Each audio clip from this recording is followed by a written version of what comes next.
pedido de juicio político ante la magistratura contra el juez Violini. Doctor Soto, ¿cómo le va? Buen día y gracias por atendernos. ¿Cómo está usted? Bien, muchas gracias por llamarme. Bien, gracias, Rosario.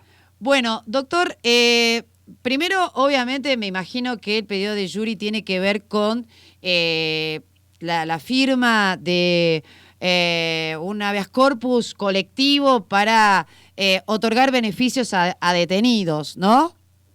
Sí, fue una escalada que empezó con la cuarentena, con un criterio que venía de antes, del año pasado, donde se sostenía que debían darse libertad, de diciembre del año pasado.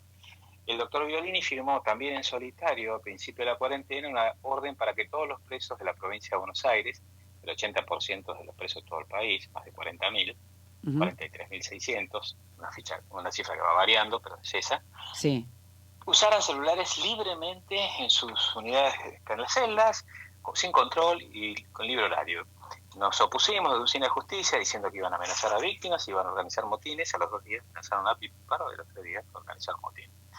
Después nos opusimos a la prisión preventiva y no nos contestó el doctor Violini con una presentación específica, y luego nos presentamos en la Corte Suprema como amigos curiago, amigos del tribunal, que es una facultad que tienen las ONG para representar intereses colectivos, como es este caso respecto de las víctimas. Sí. Y pusimos argumentos que son los mismos argumentos que felizmente, en forma histórica, un fallo trascendental, hizo la Corte, obligado a mi juicio, porque creo que no tuvieron más remedio que escuchar el clamor popular, Sí.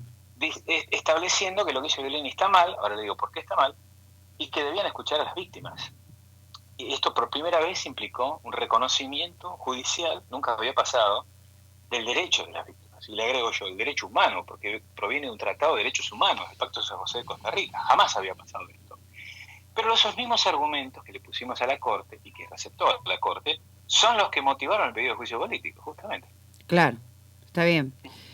Este pedido de juicio político, para los que desconocemos el procedimiento, le pido por favor nos explique cómo es. Es decir, ustedes hacen una presentación como una asociación, digamos, defensoras del derecho de las víctimas, y cómo sigue el procedimiento en la provincia de Buenos Aires.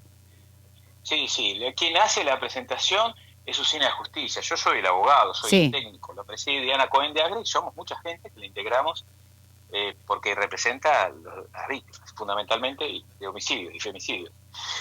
Lo presentamos, luego viene una ratificación, pero están suspendidos los plazos, nos notificó. Se llama Secretaría Permanente de Juzgamiento de Funcionarios y Magistrados. Ese sería el equivalente, que no es lo mismo, del Consejo a la Magistratura. Ok. Se tienen que sortear diputados y senadores que integran esa comisión en forma bicameral. Se Sí. tienen que sortear quiénes van a juzgar esto. A partir de ahí, primero el secretario tiene que informar a la Corte, el presidente de la Corte Suprema de la provincia, formalmente de nuestro pedido. Ya lo recepcionaron formalmente y nos notificaron de eso. Sí. Después de notificarle al presidente de la Corte, tienen que notificar a las autoridades del Congreso de la provincia para sortear los jueces que integrarían esta comisión para juzgar, para evaluar la denuncia primero y ver después si le dan curso. Una Claro. vez que decidiesen darle curso, esto no va a ser rápido, Ujú. no creo. Después de eso tienen que evaluar en un momento cercano, lejano, o esto es político, si lo suspenden al juez Violini mientras se tramita el sumario. Claro. Y Está luego, bien. y luego dictar el fallo, si lo absuelven o condenan. Ustedes digamos, usted patrocinando a Usina de Justicia, ¿tienen algún derecho en el marco de ese procedimiento? Es decir, ¿pueden a presentar pruebas, etcétera, o no? Sí, sí, nosotros presentamos solamente como prueba el expediente donde Violini terminó, porque después se puede ampliar la prueba, no está Claro. terminada. Sí. No pasa tanto, Rosario, por una cuestión de prueba, me parece que es más la aplicación de la ley, lo que nosotros llamamos abstracto, no es que Sí. tenés que ver un peritaje, ¿viste? O una declaración testimonial. Eh, y si no nos dan lugar, lo vamos a reclamar el lugar, Claro. porque así como lo reclamamos en la Corte, nos tienen que escuchar. Está bien. Está bien. Bueno, ahora lo llevo a lo que pasa en general, digamos, en relación a lo que estuvimos viendo de motín en Devoto, del Poder Ejecutivo enviando a funcionarios de alto rango a negociar en el medio de un motín. de beneficios otorgados a detenidos, a presos que incluso tienen condena. Hago referencia ahora porque me viene a la cabeza, digamos, Vudú asesorando a la provincia de La Rioja, o un funcionario de alto rango pidiendo beneficios para alguien que ha confesado corrupción, que es Jaime, que además tiene condena, digamos, con varios conformes. ¿Cómo ven ustedes? ¿Esto es política de Estado? ¿Esto es política de un gobierno? ¿Esto es parte del momento histórico del país? ¿Cómo lo viven? Me parece que se cortó. ¿Está? A ver, ¿se habrá cortado? A ver. Espero que no, si no lo volvemos a llamar. Estamos complicados. Parece que se cortó. Sí, se cortó. Bueno, vamos a volver a llamar. A ver si nos atiende ahora. Porque a veces cuando... Ahí está. ¿Ahora me escucha, doctor? Sí, respecto, escuché lo que decía de las negociaciones, los motines, Sí, la política de Estado. sí. En la Oficina de Justicia nosotros lo que decimos es que somos una asociación de víctimas, ni más ni menos. O sea que Sí, nos hacemos actividad política, partidaria. claro. Entonces lo que pedimos es que se cumpla la ley. Si hay un pedido, por ejemplo el de Contegran, donde promulgaba que pidan prisiones domiciliarias o libertades condicionales, eso no está mal. Está mal que las concedan violando la ley. Ahora, pedir un derecho y que se conceda regularmente, cumpliendo la Constitución y los tratados de derechos humanos, no está mal, se llama justicia. Ahora, cuando existen unos pedidos o planteos violando la ley, por ejemplo, cuando el viceministro de Seguridad de la Nación se sienta a negociar con los representantes de los que hicieron un motín en una cárcel federal, en una cárcel nacional, como es la cárcel de Villa Devoto, que estaban presos allí por haber sido condenados o con prisión preventiva por haber cometido delitos, y delitos importantes, porque estar preso en Argentina, y después cometieron otros delitos, y me parece que ahí se desvirtúan las cosas. Lo que hay que hacer es cumplir la ley. ¿Qué hay que negociar con el que cumplió la ley? Tiene que cumplir la pena, eso es lo que tiene que hacer. Y los jueces encauzar aplicando la ley. Esos son otros delitos. Romper la cárcel, prenderla a fuego, amenazar y lesionar a guardacárceles es un delito. Entonces, negociar, y encima, este es el mensaje. Cometiste delitos, rompiste la cárcel, prendiste fuego, bueno, yo te voy a ayudar a negociar y gestionar tu libertad. No, eso es desvirtuar el principio de equilibrio democrático. Tienen todo el derecho los internos, los presos, de pedir libertades y hacerlo a través de los carriles que corresponden. Ahora, quemando la cárcel y haciendo motín, no. Y encima premiándolos, dándole la posibilidad de gestionar y apoyar su reclamo, me parece que desvirtúan las cosas. Y nada más y nada menos el Ministerio de Justicia. Entonces, esto evidencia por lo menos una clara simpatía por este tipo de medidas, no tengo ninguna duda. No solamente no han intervenido para frenarlos o poner las cosas en su lugar, sino muy por el contrario, han activado directamente una gestión para llevarlas adelante, más allá incluso de lo que se vino resolviendo judicialmente. Le hago una pregunta ya como abogado, no como patrocinante de usina, y en base a mi ignorancia en el tema, no sé si cabe alguna responsabilidad a los funcionarios o al funcionario, alguna responsabilidad penal, me refiero, o civil, por haber negociado en estas condiciones y firmado incluso actas donde hablaban de la morigeración de penas y demás. Digo, porque a mí me sonó raro. ¿Cuál es mi argumento? No soy abogada, soy periodista. Que en realidad una morigeración de pena solo la puede negociar un juez. O sea, solo la puede decidir un juez. Y ahí había sentado el viceministro de Justicia negociando eso. Y la verdad que me llamó la atención porque digo, bueno, es poder ejecutivo, no es poder judicial. Mi pregunta es, ¿ha incurrido en alguna tipificación de algún delito o se podría pensar en eso, Mena? Bueno, lo que pasa es que para calificar como delito en Argentina una actividad política, la verdad es que es tan difícil como casi un camello por el ojo de una aguja. La verdad que yo lo veo imposible, claro. Realmente Sí. no hay antecedentes de algo así por este tipo de actividad. Está totalmente fuera de lugar, por supuesto, pero no lo veo ni por asomo. No es que no corresponda, creo que correspondería, pero la jurisprudencia, que es como viene interpretando la ley y los jueces a lo largo de los años, es restringidísima en Claro. incumplimientos de deber funcionario público. Se cuentan con los dedos en la mano de un banco los casos donde se controló, digamos, de la justicia la actividad del Poder Ejecutivo de este modo. ¿En la Argentina hay una revictimización de las víctimas? Sí, por supuesto que sí. Sí. Mire, me llamó una fiscal de Neuquén, amiga, y Sí. me dijo un caso que fue público, un hombre que había abusado, fue condenado por abusar de su propio hijo, y le dieron prisión domiciliaria. ¿Sabe dónde lo mandaron? A la casa con su hijo. Es una cosa increíble. Increíble. Increíble. Y en algún medio salió que se había revocado, no se revocó, lo pidió el fiscal y está decidiéndose ahora. ¿Qué es eso sino revictimizar a las víctimas? Por Claro. favor, ¿a quién se le ocurre? Bueno, y lo hacen, y hay muchos casos similares. ¿Por qué cree que lo hacen? Hay jueces que no observan digamos, el sentido común, porque ya no estoy hablando de las víctimas. Digo, las víctimas es lo peor, lo más triste.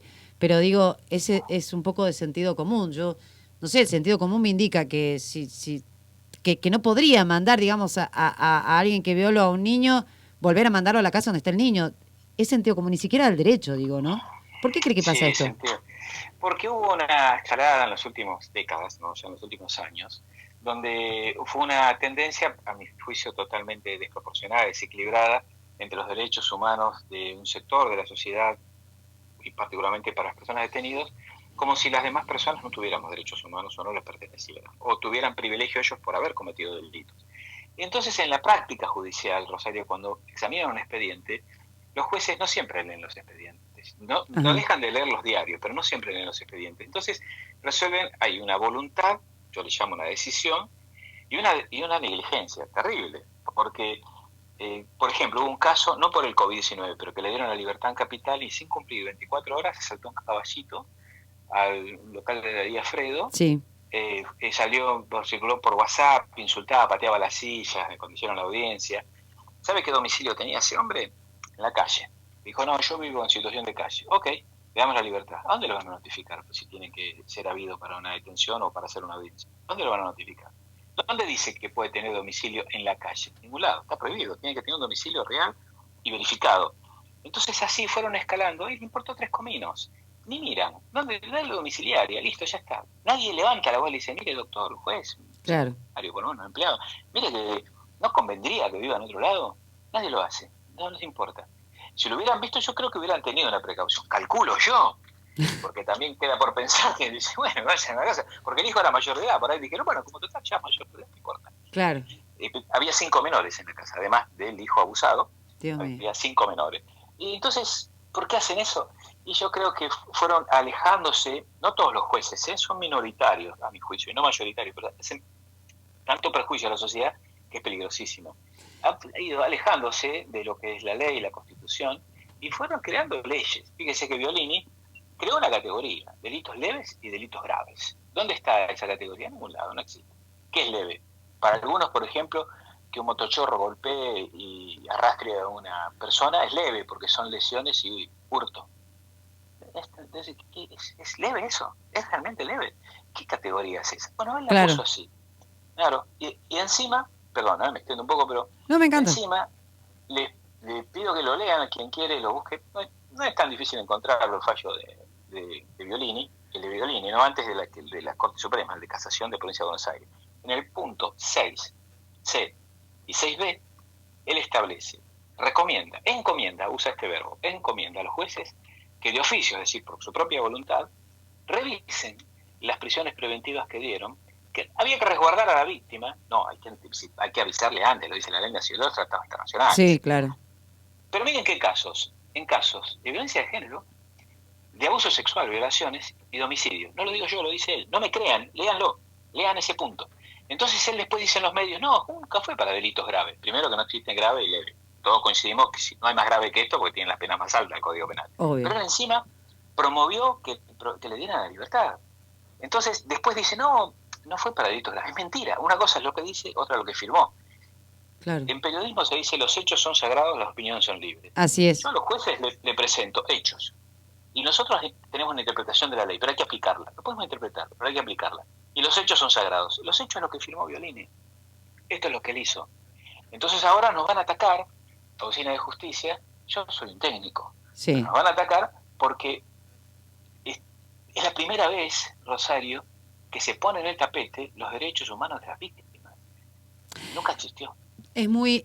A mí me impresiona mucho. Nosotros tenemos un caso... la idea es conversar, doctor, ¿no? Además de las preguntas, ¿no? Por eso es charlar un rato. Nosotros acá en Jujuy tenemos un caso muy especial, que es el caso Milagro Sala, que ha sido muy defendido por Zaffaroni y todo lo que conlleva Zaffaroni y, bueno, todo el kirchnerismo en su conjunto. Yo le hablo de política, yo hago periodismo político. Y sin embargo, incluso han hecho lobby por Milagro Sala, Berbisky, digamos, como titular del CELS, Carlotto, como titular de Madres de Plaza de Mayo, de Abuelas, perdón, bueno, Eve Bonafini, etcétera, han hecho lobby ante la CIDH, etcétera, para la liberación de Sala. Y organismos de derechos humanos prestigiosos, o que lo fueron por lo menos en el mundo de Argentina, defendieron a Milagro Sala y jamás dijeron, pero ni una palabra, de denuncias de violación a derechos humanos de víctimas de Sala que están realizadas ante la Secretaría de Derechos Humanos de la provincia de Jujuy, ante la justicia. Bueno, nada, se han visto los relatos. Yo conozco personalmente, no porque vivo acá, porque soy de acá, sé perfectamente cómo era el destrato, el maltrato y la violación a derechos humanos fundamentales, entre ellos, por ejemplo, horario de trabajo, vacaciones pagas, bueno, todo demás, golpes, hasta el desmayo, bueno, nada, una cosa increíble, impresionante y demás. Había incluso un lugar en la sede de la Tupac, donde estaba destinado a lo que ellos llamaban el psicólogo, y el psicólogo era pegarte hasta que entiendas y hagas lo que yo te digo, ¿no? Bueno, todo, digamos, cuando nosotros hablamos de los derechos humanos de esas víctimas, pero a nadie ni nos contesta. Es decir, yo diría, a mí me gustaría, aunque sea, debatirlo al tema. Ni siquiera nos contestan los defensores de Milagro Sala, y también acá hago alusión a Victoria Donda, que ha sido titular de la Comisión de Derechos Humanos del Congreso. Entonces, digo, cuando ustedes por primera vez logran, digamos, hacer escuchar los derechos humanos de las víctimas, y usted me dice, ahora nos van a atacar, le digo, doctor, mire, si los atacan por lo menos van a poder debatir. A nosotros desde acá ni siquiera nos contestan. Sí. ¿No? Es cosa impresionante. He viajado a Jujuy por trabajo y me han contado las atrocidades por delitos que están siendo juzgados. Y usted con razón me dice que desde la política, pero usando el derecho, dicen que ignoran, callan, ocultan, tapan las denuncias de derechos humanos de víctimas de Sala. No me extraña. Usted sabe que, por ejemplo, la ley de víctimas es nacional, tiene 3 años de haber sido sancionada, pero el Pacto San José de Costa Rica es sencillo, uno lo van a entender. Quien quiere puede googlearlo, es el artículo 8.1. Dice que es una garantía judicial de todas las personas, no solo víctimas, sino en derecho civil, comercial, financiero, laboral, de ser escuchadas por un juez imparcial. Esto existe como ley en Argentina desde hace 35 años. Rosario, no estamos inventando la pólvora líquida. Claro. Y el Pacto de San José de Costa Rica se sancionó hace 50 años, medio siglo. Y medio siglo después, me hace acordar cuando eran las luchas por los derechos de la mujer o por los derechos básicos, ¿no? Que increíble, han tardado 100 años en que se debatieran. Acá pasa algo parecido. ¿Cómo puede ser que los derechos humanos sean solo para un sector político, únicamente para los presos, y no, como claramente dicen los textos de derechos humanos, para todos? Entonces, este debate hace que estamos exponiendo a que hay siempre una mirada sesgada y ocultando la realidad.